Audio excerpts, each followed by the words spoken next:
हम लक्ष्मी चौधरी यहाँ सब गोटे के प्रणाम करे छी। आई हम बट सावित्री में गावल लेल एकटा गौरी के गीत लऽ कऽ उपस्थित भेलहुँ हैं। गीत में संग दऽ रहल छथि माताजी। कोशिश करे छी जे गीत अहाँ सब गोटे के नीक लागे, और यदि अहाँ सब गोटे के बट सावित्री में और कोनो तरह गीत चाही तऽ अहाँ कमेंट में लिख सकै छी। हम कोशिश करब जे ओ गीत गाबि कऽ अपलोड करी। धन्यवाद। चलू चलू देखन सिया जी के अंगना, लाल पटोर में बैसल सीता, लाल पटोर में बैसल सीता, गौरी पूजन संग सजना, चलू चलू देखन सिया जी के अंगना, चलू चलू देखन सिया जी के अंगना, दहिन में गिरिजा के शंकर शोभे,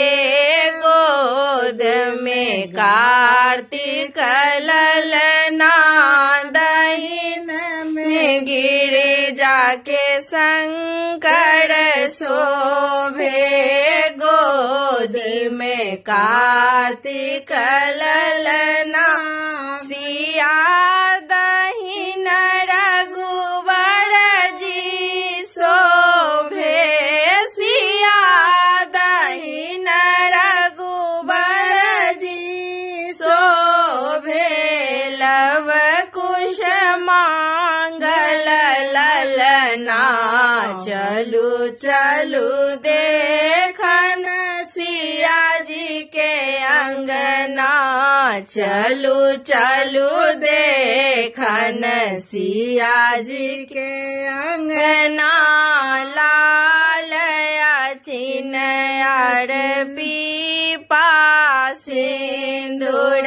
गौरी के प्रथम ई गहना, लाल चिन्ह और पीपा सिंदूर, गौरी के प्रथम ई गहना, कुसुम अड़हुल के माल गुथायल, कुसुम अड़हुल के माल गुथायल,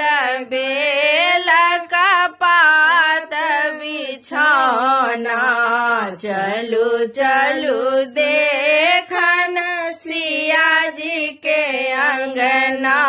चलू चलू देखन सिया जी के अंगना, भोग लगन के मधुर अनायल, आनल केरा पेड़ा, भोग लगन के मधुर अनायल, आनल केरा पेड़ा, गुल गुगुल धूप दीप देखायब, गुल गुगुल धूप दीप देखायब, मांगब साजन जीवन माँ, चलू चलू देखन सिया जी के अंगना, चलू चलू देखन सिया जी के अंगना, लाल पटोर में बैसल सीता, लाल पटोर में बैसल सीता, गौरी पूजन संग सजना, चलू चलू देखन सिया जी के अंगना, चलू चलू देखन अंगना